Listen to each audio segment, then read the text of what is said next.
By 1944, the German military operated as a massive, predictable machine.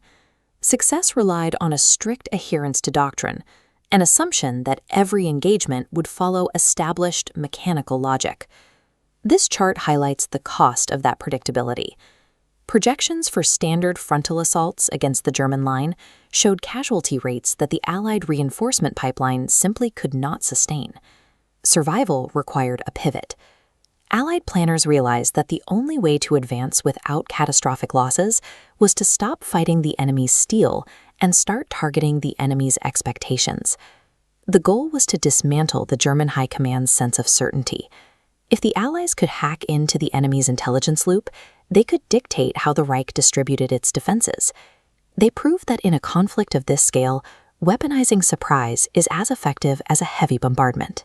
By removing the predictability of standard doctrine, they turned the enemy's rigid logic into a vulnerability. This strategy took physical form in the 23rd Headquarters Special Troops.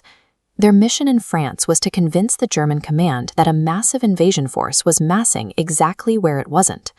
The visual layer of the lie relied on inflatable decoys. These dummy Sherman tanks were positioned behind mounds of earth to hide the lack of heavy treads, using nothing but rubber and air to mimic 30 tons of steel.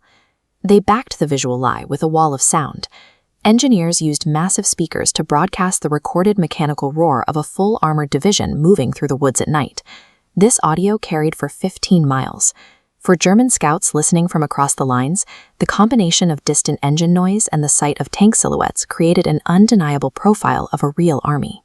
By aligning these false sensory inputs, the Ghost Army successfully locked the German command into a fabricated reality, forcing them to react to a threat that didn't exist.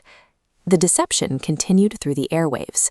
Radio operators used heavy mobile units to flood the radio bands with fake Morse code, simulating the frantic logistical chatter of an entire corps in transit. Soldiers even carried the performance into local towns.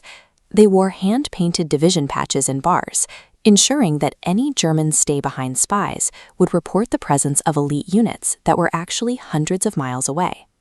The climax of the ruse was often violent. German artillery would occasionally find these staging grounds and open fire, only for the targeted tanks to pop and deflate under the shell fire. By drawing the enemy's fire and focus onto literal air, the Ghost Army effectively neutralized German resources without ever needing to pull a trigger.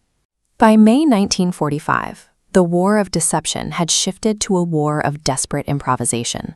Deep in the Austrian Alps, Castle Itter served as a high-security prison for French political figures as the Reich began to disintegrate. As the Central Command collapsed, rogue SS units moved toward the castle. They intended to execute the prisoners before the front line reached the valley.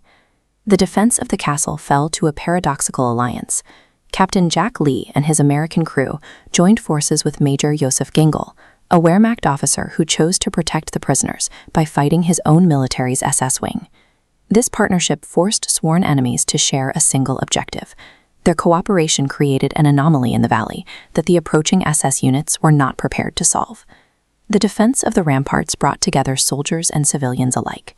Even the prisoners joined the line, including tennis champion Jean Barotrac, who traded his racket for a weapon to help hold the gate.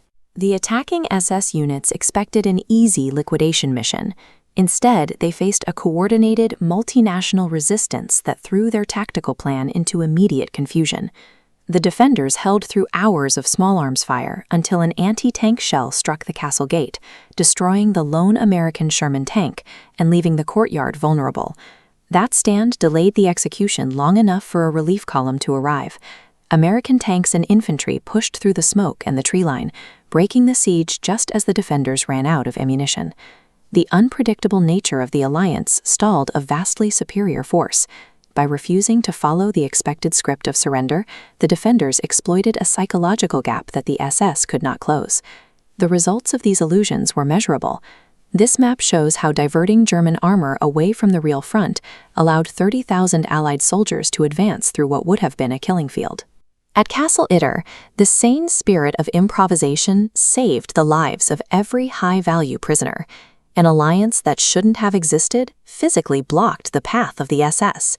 Standard military logic focuses on the balance of manpower and ballistics. These events show that a well-placed lie or an unexpected alliance can be just as decisive as a numerical advantage. Strict adherence to doctrine makes a force predictable. When an army becomes predictable, it can be neutralized by a theater of rubber and air. The most effective tool in these conflicts wasn't forged in a factory. It was the audacity to execute exactly what the enemy believed was impossible.